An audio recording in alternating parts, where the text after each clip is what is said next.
How to connect printer to Wi-Fi router with Ethernet cable. Step 1. Before we start, let's make sure you have everything you need.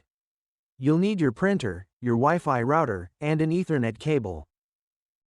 Step 2. Next, find the Ethernet ports on both your printer and your router.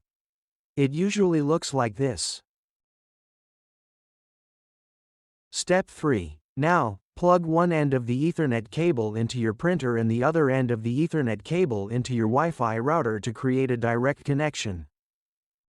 Step 4. After connecting the cable, set your printer to use the wired connection through its control panel or update the driver on your computer. Step 5. Test the connection. Send a test print from your computer or mobile device. If everything is set up correctly, your printer should print the document without any issues. And there you have it. You've successfully connected your printer to your Wi-Fi router using an Ethernet cable. Thanks for watching.